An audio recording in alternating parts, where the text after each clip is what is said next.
Good evening, everyone. Good Erev Shabbos. Thank you for joining us on this weekly Chabura.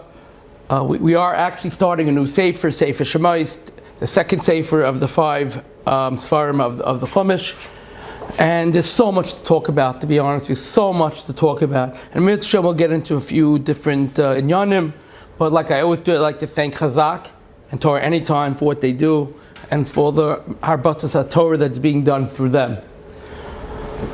I also like to dedicate this year to a very big Gadol, a big tzaddik, who we lost this past Tuesday night, Rav Matzio Solomon Zecher Tzaddik Levracha, one of the last of the mashgiachim, as we say. He was a European mashgiach, he was an American mashgiach, but he was a mashgiach for all, and his wisdom and his chachma and his gadlus b'Torah and his yiras shamayim will not be replaced anytime soon. So I actually have, I always like to start my shiurim with a story, and Emet Hashem, I will start a story within a moment, and it will be a story regarding Rav Matzio Solomon that I heard many years ago, and then I will actually say a chiddush of Torah that Rav Matzio gave over once, and I think it will be a tremendous meilitz yosha for him. But the truth of the matter is, he should be a meilitz yosha for all of us, because Rav Matzio was from not only a different generation, but he understood today's society. He understood kinderlach, he understood adults, he understood the world, and he was the mashgichim of mashgichim. So he will be nebuch sorely missed and not replaceable, as I mentioned. Regarding the story, there was once a very big Rav in Lakewood, famous Rav, I don't remember his name, and that was Nifter. And he was Nifter very young, and he left over many children, 8 to 10 children. And one night when people came to be Menachem Avel, there was one particular night where all the Reshivas of Lakewood went at the same time, including the Mashgiach Rav Matzio Zecher Tzaddik Levracha. And there were a lot of other Rabbanim there. This was a very well-known Rav in Lakewood. And they're all sitting there and talking to the other Yesayimim that were sitting there, the son-in-laws, the sons that were obviously sitting, and the son-in-laws that were standing around. And they asked, they were talking about the Nifta, the Chashva Nifta, but Reb Matzio actually asked one of the younger ones, how old is the youngest child in the family, the youngest son? So they told him he's around 7-8 years old. And Reb Matzio continued to ask, where is he right now? Where is he right now? So they said that, he could only sit for a few minutes, obviously, but right now he's in the kitchen eating supper, playing with some toys.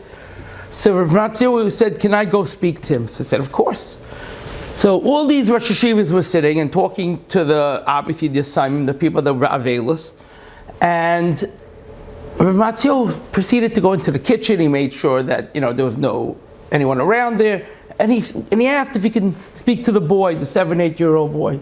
So he sits down next to the 7-year-old boy, and he asks him, he says, how are you? What's with you? How you doing? I had such a difficult time right now. What is your name? He asked him. What is your name? So the boy said, my name is Moshe. So Rav Matzio said, is that what your friends call you? So the boy said, no, some of them call me Mo. So Rav Matzio said, so Mo, my name is Matisyahu, and your name is Mo. Do you mind if I call you Mo? And the boy said, no, I would like it if you could call me Mo. It's my nickname, it's what my friends call me. So Matzio said, fine. Then Rav Matzio proceeded to ask him about some of the toys that he was playing with, and which ones he enjoyed more, which ones he enjoyed less, and to tell him what each toy does.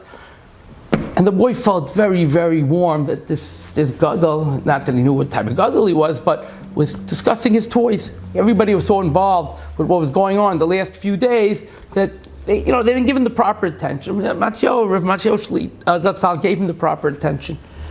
Then Rav Matzio says, listen, I have a piece of paper here, and he writes down a phone number, and he gives it to him, and he says, could you put this piece of paper on your fridge? So the boy said, of course I'll put it on my fridge. What's so special about this phone number? So he says, this is my personal phone number in my office, in my house. This is my personal phone number in my office, in my house. And I'll tell you what I want you to do with this phone number, he tells the boy. I want you that whenever you come home from yeshiva and you have a question in the chumash you're learning, in the reading of the siddur that you're doing, whatever you're doing in class, you're having a difficulty, I want you to call me because I want to be the one to answer your questions. And then he tells the boy, he says, and whenever something bothers you, please call me up. I want to talk to you about it. Please call me up. This will be our personal, chavrusashaft, our personal one-on-one that we and you are going to connect with. And then the boy tells him, but Rebbe, you're probably very busy. You're not going to be able to answer whenever I call. So Rav Matzio told him, he says, listen, you tell whoever picks up the phone in my house that even if they say I'm busy, and even if they say I went to lie down, or even if they say that I'm with people, please just tell them that Mo called. And I will, Emertz Hashem, bli neder, call you back as soon as I can, or I'll take the call right away. But please let them know that Mo called, and I will, Emertz Hashem, come to the phone, or I'll call back right away. This is a sensitivity of a mashgiach, of a real mashgiach. This is a sensitivity of an Adam Gadol. Everyone is involved with the son-in-laws. They were Rabbanim, they were Chashav B'nai Torah. But it takes a certain individual to actually understand that there are little children being affected here too. Therefore, if Matzio understood that it's not just catering to the older ones, but it's also catering more specifically to the younger ones who sometimes get lost in translation, get lost where people take them for granted. One of the great stories that I'm sure are going to come out of Rav Matzio Zatzal, and I'm sure there'll be books and books written on from different various, everybody has a story, I'm sure, that's going to talk about the greatness of who Rav Matzio Solomon was, Zeichet Tzadik Livracha. Now I want to mention a Dvar Torah, and this Dvar Torah actually has nothing to do with the parsha, but I always use it when I go into public schools and I'm dealing in Kiruv. Whenever I'm dealing in Kiruv, I always like to use this within a few weeks with being Makar of my Talmidim. And it goes and it talks about the actual, not that the Torah needs to be proven, but it goes about the authenticity of the Torah. How we can prove to certain degrees how pure and right, and not just right, but how Baruch HaKodesh the Torah is written, and how much the Torah is written obviously years ago, and obviously how everything is in the Torah today. So if Matzio brings down actually from Shir Hashirim Rabbah, we know that by Kiddush Lavana, we know by Shir Hashirim, there's a verse from Shir Hashirim that says, Hine ze oimed, behold he stands, Acher Kasleinu, behind our wall, Mashkiach min hachalonos, watching over Klal Yisrael from the window. So the Mashkiach asks a question. Why does it have to say Mashkiach when I say Mashkiach I mean Rav Matzio, that's all. So the Mashkiach asks a question like this. He says, why does it have to say Hine the Omed, behold he stands, Acha Kasleinu, after our wall, Mashkiach min hachalonos, looking through the window. Automatically, if there is a window, there has to be a wall around that window. So obviously it's not the wall that it's talking about in the beginning is not a wall where the window is. So he brings down the Medrash, which says that this wall refers to the Kosel HaMaravi, the Kotel. That what? That wall is Hine the Omer Achar Kasleinu. Hashem stands behind the wall of the Kosel. Mashkiach men hachalonos, looking through the window, refers to the Mokom HaMikdash, where the windows would give light out to the world, and not the light would come in, which means Hashem would look out at the world, and the karbanos, whatever avodah was done, would protect the outside world. So there's a wall and there's a window which refers to the walls of the Bet HaMikdash, really. And that's the windows that it's talking about. So he brings down a Shemos Rabbah, Shir Hashirim Rabbah, that says these words, unbelievable words. It says, Zuhi Kosel HaMaravi. He says, that's where he gets it from. Ula Olam no Nechrav. And this walls of the Kosel will never be destroyed. And we know that the Medrash was written thousands of years ago. Yet the Medrash actually goes on to say that what? That the Kosel HaMaravi will never be destroyed. Now that's a very big gamble, he says. Because through the years, They destroyed the Beis Hamikdash. They destroyed two of them. The Yavanim was metameh. Everything was broken down constantly. And not only that, countries for years tried to get rid of the Kosel. What's it take to get rid of the Kosel? Just knock it down. Knock it down. Take the way they rammed the battering rams that battered all the walls that are based on me. Just get rid of the wall. And what benefit to the Goyim? It would put a dagger in the heart of Klal Yisrael. Could you imagine that we were in Eretz Yisrael? Imagine hundreds of years there was no wall. And they made a passageway instead of the wall straight into the Nebuch, into the mosque over there, into the Kodesh HaKadoshim where it used to be. You know how many Jews returned because of that wall? Do you know how many people in Eretz Yisrael, even now, all day and night, are going there to cry out their heart? The easiest thing that could have been done by the Arabs, by the countries of the world, by the Turks, is you knock down the wall, and it affects Klal Yisrael for generations, and who knows where we would be today. That wall is a place that we go from all over the world. Yidden come and they find their roots. Why didn't the Arabs ever break it down? So Rav Matzio wants to be Maz, but he brings down other places that when the Chazal tell us that the wall will never be destroyed, it becomes a metzias. It becomes a fact that no nation thinks about it. No nation could do it possibly, because when the Chazal tell us something, it stays forever. Therefore, by the fact that Chazal knew Beruch HaKodesh that it will never be destroyed and can never be destroyed, and the fact that they put their stamp on it, that becomes metzias. Because the Torah dictates and not we dictate what the Torah means. And he brings down another place, very interestingly. He says, there's a few other places that it mentions that this is around till this very day. And another place is Yad Avshalom, the hand of Avshalom. That Avshalom put a memorial for himself.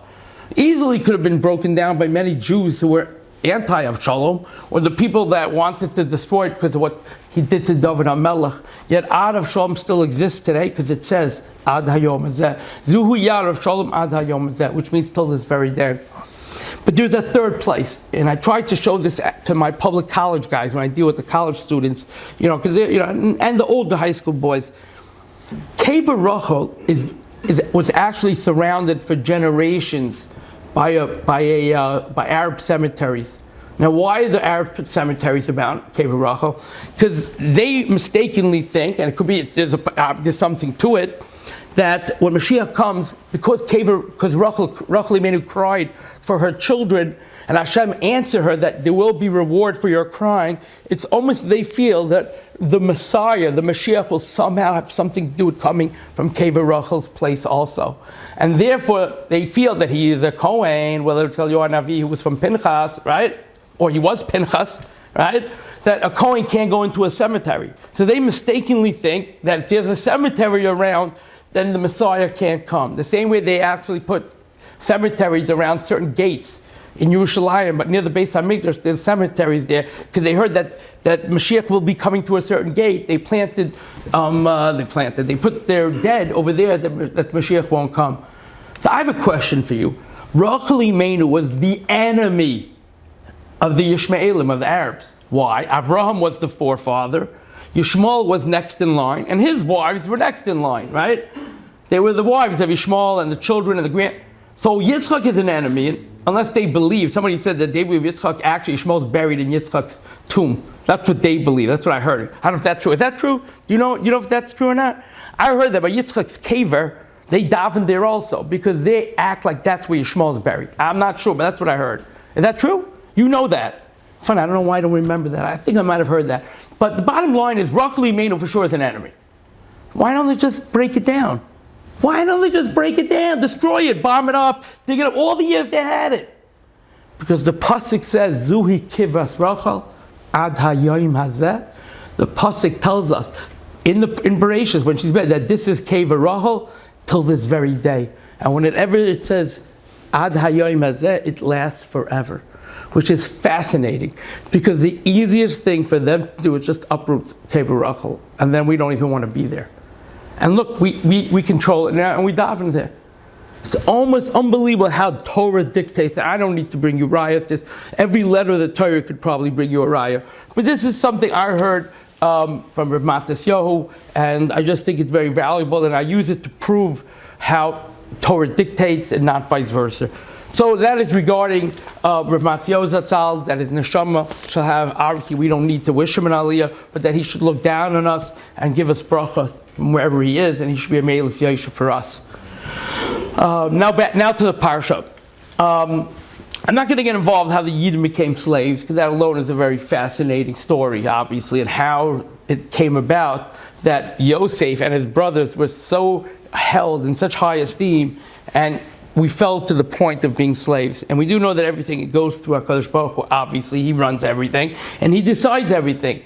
So when the Jewish people, one of the simple answers, or the basic answers, or one of the answers, is that when the Jewish people, when the brothers passed away, I think Shevet Levi was the last of the brothers to pass away, the Yidden did not have the leadership that they used to have, and they started to mingle with Mitzrayim. They left Goshen, they started to become friendly, they used to go to theaters, which I'm not going to discuss. It happened to us many, many years ago in Europe, but it's not for me to discuss a very sensitive topic like that of why, who, what, when, where.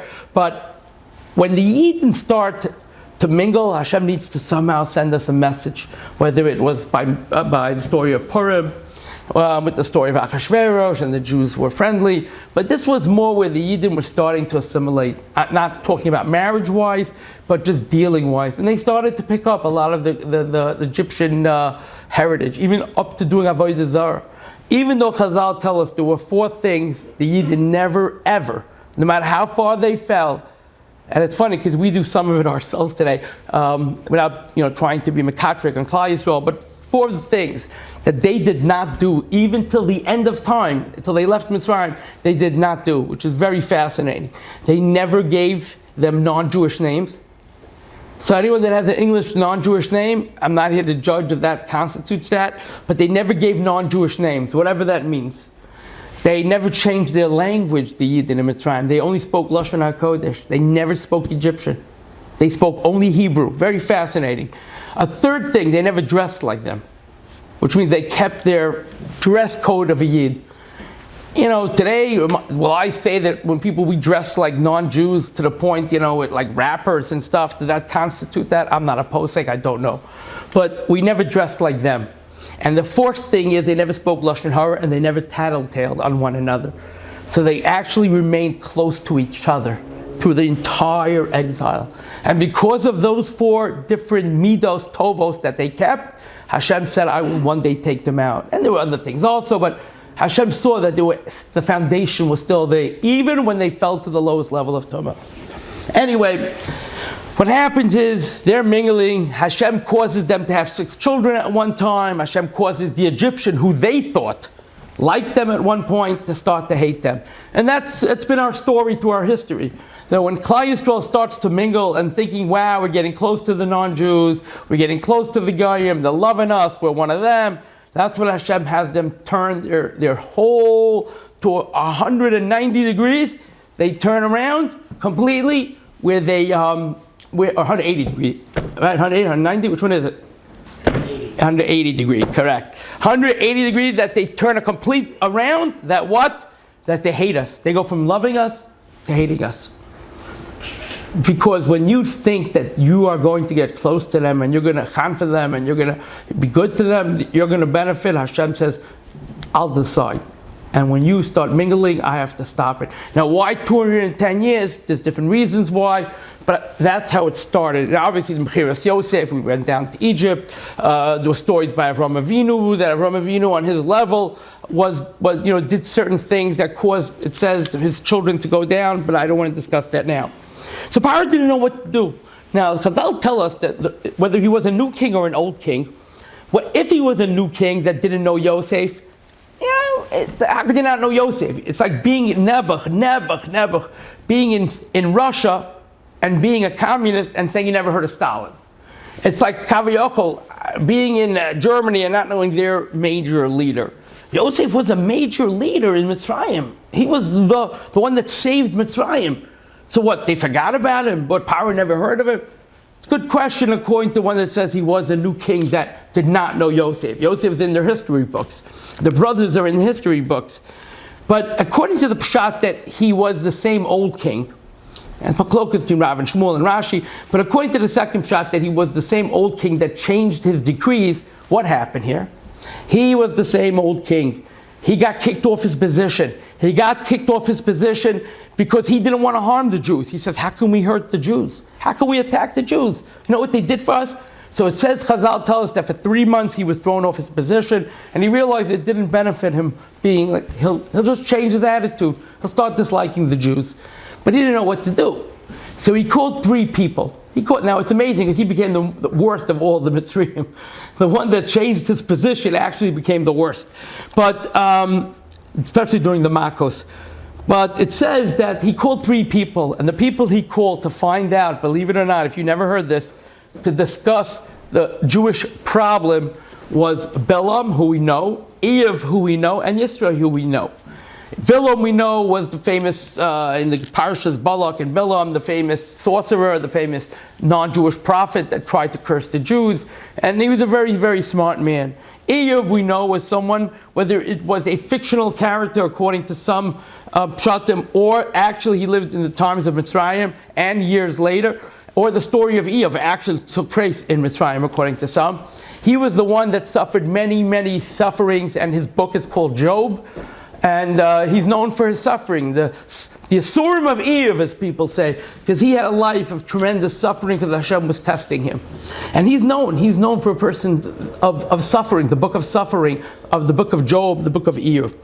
And then there was Yisro, who was Moshe Rabbeinu's father-in-law. Those 3 were the ones that, what should we do about the Jewish problem? Bilam decided, kill the Jews, slave them, punish them, do whatever you got to do. Eiv kept quiet because he was scared to say anything, and Yisro decided to run away, which means he showed that he didn't agree by running away.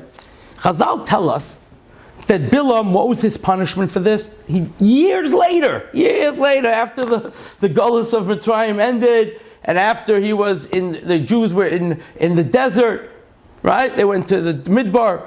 Bilam was the one that got killed after he gave brachos to Klal Yisrael. He got killed in a war. Eiv Shashak, it says, Eiv kept quiet. Bilam Yoatz Nerg Becherev, Chazal tell us, he got killed with a sword. Eiv Shashak, Eiv kept quiet. Nidon bi Yisurim, he was judged, and he went through Yisurim all his life. And Yisro Shabarach Hayubanav Yosh from Belishkas Hagazis. He had children that were Kahanim, Leviim. He had a family of people that sat in the Lishkas Hagazit. So Reb Chaim Shmulevitz asks an unbelievable question. He says like this: I don't understand. Bilam, what happened to him? He lived for many more years, and then he died 1, 2, 3 with a sword. Yes, it's bad to die years later, but it was years later, and it was a swift death. 1, 2, 3, got killed with a sword. Eiv, all he did was keep quiet, and because he kept quiet, because he was scared. What happened? He had Yisurim his whole life, suffering his whole life. Yisro ran away, so he merited. He decided, I'm going to have to leave my hometown. I'm out of here. I'm just, I'm saving myself by running away, which meant don't do it. So he asked.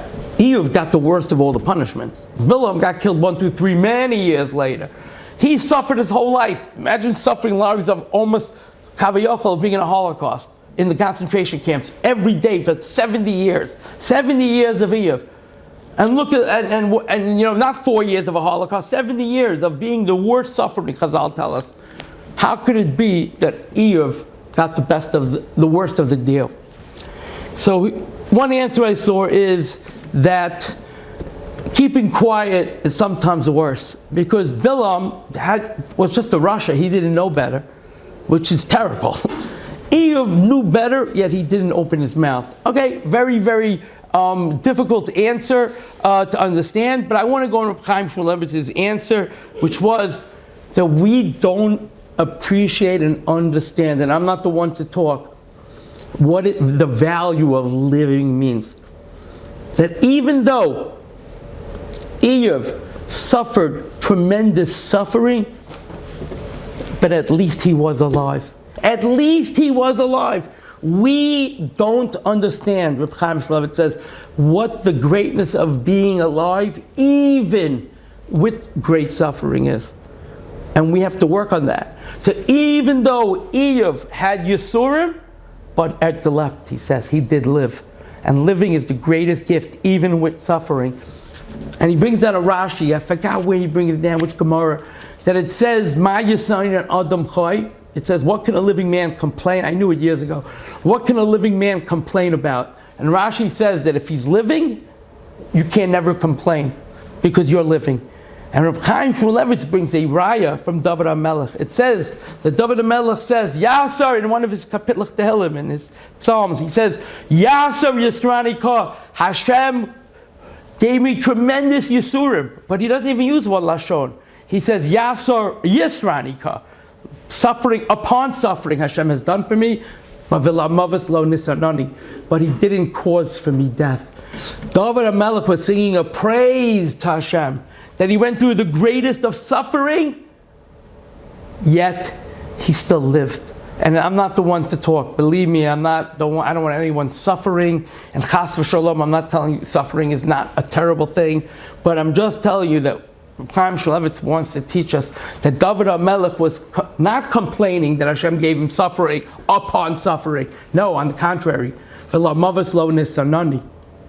That Hashem did not cause me to die as a compliment and a thank you to Hashem. So all the greatest of suffering with the compliments is still greater, Okay, so that's regarding Reb Chaim Shmulevitz's Vart. Now, I want to go now to something about Shifra and Puah. It tells us that Paro's first decree was what? Was that the Jews must be slaves. The first decree was slavery. That was the first decree. What was the second decree? That the Jewish children, should be killed, thrown into. But which one? The male children. Now, how did that happen? Paro was told by his astrologers that there's going to be a child that's going to be born. And this child is going to one day, it'll be a male child, and one day he will take out the Jewish people from Mitzrayim, and he's going to one day bring Paro to his knees by taking out the Jewish people. But he saw in the astrology that he will be killed through water. He'll be punished through water. So they took it that the Redeemer is going to be born any day now. And what's going to happen? He's going to die through drowning. He's going to be punished through water. So they made a decree that all male children must be thrown into the river, into the Nile. And, of course, the Egyptians enforced it. What happened? Moshe Rabbeinu was born during this time. And she was able to hide him, Chazal tell us, for 3 months. Then she put him in a basket, put him in the water, and then, believe it or not, Paro's astrologers came back and said, we see somehow in the stars that he was already put in the water, and we don't have to worry about him. But little did they know that he was in a basket. So what happened? Batya comes along, saves Moshe, brings him to the palace. She was converting to Judaism. That's why she's called Batya, Beis Hashem. She was coming under the auspices of Klal Yisrael, being into their nation. And she raised him in Paro's palace. But Paro had no idea that Batya was Jewish. And she obviously wouldn't have allowed it. And neither did he know where this child came from. Batya said she adopted a child. Why would he think this is Moshe, right? So we see an unbelievable thing, that when Hashem, Rabos Machshavos Blevish, a person could have all the ideas in his mind of how things are going to be done, Va'atzas Hashem Hisakum. But at the end of the day, Hashem, His will come to fruition. His will ultimately be the will of what happens, what will happen. And therefore, not only didn't Paro kill the Redeemer, not only didn't Mitzrayim get rid of that individual, but he was actually brought up by Paro himself. Unbelievable. The same person that Paro wanted to get rid of, he was the one that had him brought up. Unbelievable. Now, I want to go back to something very interesting. When the Torah discusses Yocheved and Miriam, who were the midwives, the Torah gives them two names. Yocheved's name was Shifra, and Miriam's name was Puah. And they were given these two names because Yocheved would would beautify the baby, and Pua would almost be like poo poo poo. She would actually sing to the baby, which means lullaby with the words poo poo poo poo poo poo poo, almost like. So therefore they were given these names. Now it's fascinating because Yocheved was a Neviah, Miriam was a Neviah, they were prophetesses, there were only 7 of them. Esther, Sarah, Rivka, Rachel, I think Leah, Yocheved, Miriam, and Esther, and then Devorah. So I'm not sure which one wasn't. I'm trying to remember which one wasn't, but they were all Neviot. And yet they are known not by Yocheved and Miriam in the Torah, but the Torah actually identifies them by Shifra and Pua. Why? Who cares? They beautified the babies. They cooed to the baby. No. Chazal, the Torah is teaching you that the Akaris Abayis, what is the greatness of a mother? What is the greatness of a mother is not the prophetesses that they were, but how they took care of the children. The way they took care of the children, that is what the Torah wants to identify them. And that is what the Torah wants to show of what the greatness of a Jewish mother is. The greatness of a Jewish mother is when they actually take care of the children, but not because of the greatness of Torah or the Yirah Shamayim. So that was something very, very powerful I want to mention. That a woman's greatness is not so much of how her Torah, but how she brings up her own children, how she takes care of the children at home. So that's one more thing I wanted to mention. Now I want to tell you something very powerful. Amram was the leader of the Jewish people at the time. Amram, Chazal tell us, never sinned in his life. We know Binyamin never sinned in his life. We know Ben Yishai never sinned in his life. And we know also Amram never sinned in his life. And there's 1 or 2 more. Binyamin, Amram, father of Yishai. Does anyone know any other 2? I forgot them. But there were a few people that never sinned, and there were 3 of them. Amram was the Gadol Hadar of the Jewish people at the time. And when he found out the decree that all male firstborns, she was already expecting Yocheved with Moshe at the time. But after that, he decided that because of what's happening to the Jewish children, the boys, everyone should get divorced from their wives, no one should live with their wives, that no one should have children, and therefore we won't actually have these children end up dying. So everyone followed Amram's path and they divorced their wives. Miriam, who at the time was 8 years old, right? She was 7 or 8 years old. She approached her father, the Gadol Hadar, and she tells him, whatever she called him, Daddy, Abba, not Daddy, Abba, I don't know what she called him, Pa.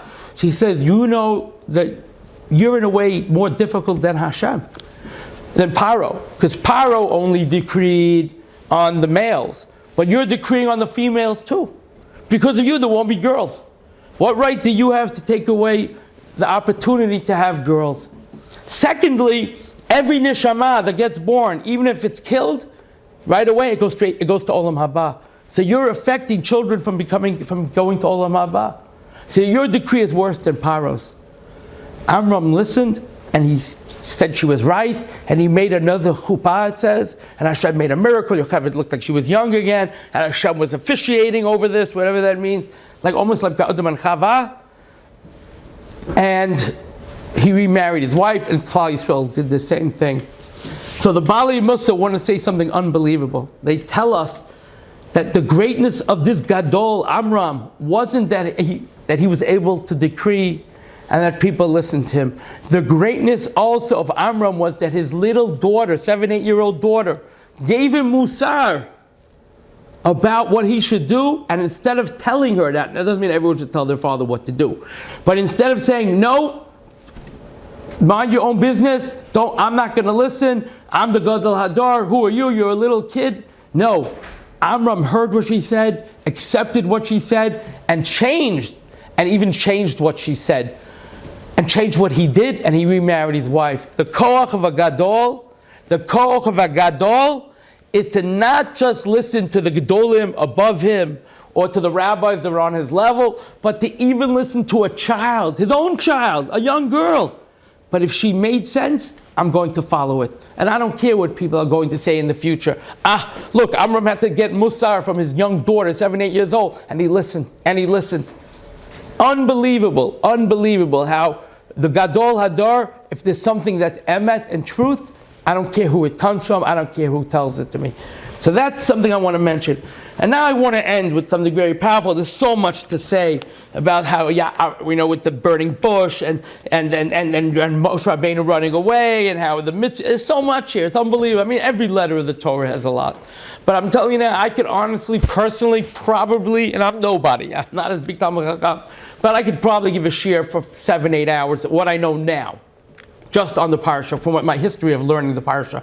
I can definitely go through every inyan. I know for sure that I can give 7, 8 45-minute lessons. So let's say 6, 7 hours right now myself without even stopping it. But I have to end in 5, 10 minutes, less, 5 minutes. But I want to end with something very beautiful that I saw. It says that when Batya came to the water, a ness happened. What was the ness? Her hand should not have stretched as far as it did. Was she a rubber woman that her hand stretched all the way? Like, I don't know, these superheroes that their hands stretch? She made an attempt to try to get to the basket. What attempt? Me standing here trying to get almost across the street. No, she made an attempt. And Chazal teaches us because she made that attempt, Hashem made a miracle for her. Which teaches you that you don't have to finish. You need to start. You need to show Hashem that you're opening that eye of the needle, right? Shal machat, piskali pesach shal machat, v'nieftecha piskal shel ulam, and I will open to you a greater than what you've done. The fact that she actually made the effort to try, Hashem had her hand stretched. So you need to try. That's one thing. But what happens? Listen to this. What happens? She says, a child was crying. She stretches out her hand. She gets the basket. She opens the basket. And what does she say? She says, it says, Vatachma lalav, she had mercy on this child, Vatomer, and she said, Miyaldeh ivrim zed, this must be a Jewish child. So again, Vihine narbocha, she heard a child crying. Vatachma lalav, she had mercy on him. Vatomer Miyaldeh ivrim zed, this must be a Jewish child. I'm going to tell you something unbelievable here. Like all the Divrei Torah. The Baal HaTurim says that the child that was crying over there, that she heard the cry was not Moshe Rabbeinu. The crying of the child that she heard, the Baal HaTurim says, look it up. He says it was not Moshe. It was Aaron HaKohen who was standing, Miriam was watching over there. Aaron was nearby and he was crying. Why does the Baal HaTurim say this? Because the Baal HaTurim says the gematria of Nar Bocha is Aaron HaKohen. The gematria of Nar Bocha is Aaron HaKohen. So he holds that who was crying? Aaron HaKohen. So what's going on here? Aaron's crying. She sees a child, and then she has mercy on him, and she says it must be a Jewish child. So listen to what they say over from the Baal HaTurim. Listen to this. What happened? She sees a basket, but she hears the cry of an older child, like a 3-year-old. Amram was 3 at the time. So she hears the sound of a child coming from a baby's basket, a little basket. So she turned to look. Then she sees Aaron HaKohen. She takes the basket, her hand stretches, miracle, and then she sees Aaron HaKohen standing there crying, and she realized this must be the child or relative or brother of the child. So listen to how he learns this. V'hinei nar bocha. She sees a child was crying. Vatachmol alav. She had mercy on the one that was crying. On who? On Aaron. She didn't have mercy on Moshe. It's a child, baby. She had mercy on him. Vatoma, and she said, Miyaldei ha'ivrim zeh. This must be a Jewish child. Because for a child to cry for his brother in such a manner, it must be a Jewish child. Because only a Jewish child, she said, can cry like that for his brother. Therefore, Vihine nar bocha, that was Aaron who was standing by, according to the Baal HaTurim.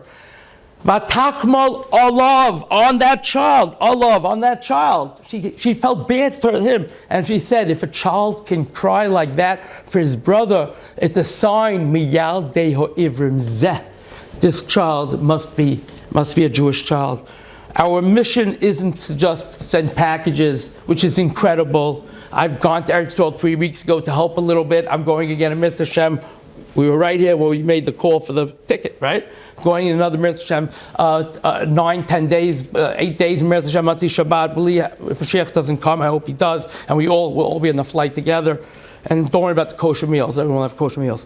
But anyway, and I don't know who's getting business class. I don't know who's getting first class, but we'll be all right.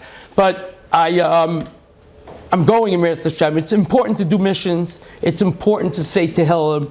It's important but it's important to cry. It's important to try somehow to feel the pain. To feel the pain. Moshe Rabbeinu, when he went out and he knew who Klal Yisrael, that he was a Jew, and he went out when he was 20 years old. Vayar b'sivlotam, vayigdal Moshe, he became mature, he got to the right age, when he became a man, he went out to see his brothers, and he would carry the loads on his back, and said, I wish I could take your place. Vayar, he saw, what do you mean he saw? He saw b'sivlotam, he felt it. Vayar, he looked with his eyes, but he noticed, and he felt their pain. We need to somehow not just say, oh, another soldier died, Nebuch, and then we go to a restaurant that night. I'm not telling you not to go to restaurants. And I'm telling you not to enjoy life. And I'm not telling you not to enjoy your family. But we must feel their pain. And everybody on his own has to find a way that he can do that. I do it by going to Eretz Yisrael every few weeks, every month and a half, 2 months. I hope to go, not because I can do a lot, because I want to feel the pain of my brothers. And when you're there, you feel it a little more. Even though you don't see it, but you know you're there. You know you're there. You know you're there. Everybody on his own can find a way that he can do something, or ask your Rabbanim, what can I do to feel the pain? Not just to krechs, not just say oiveh, not just to send money, but to actually feel the burdens of your brother. Aaron HaKohen cried, and what was the siman of a Jewish brother? When he taka cries for his brother, and he feels his pain. And I give you all a bracha that we should not have pain anymore, and we should not have to feel the pain of our brothers. But till we do, the pain we do feel should bring the geula closer. Shabbat shalom, everyone.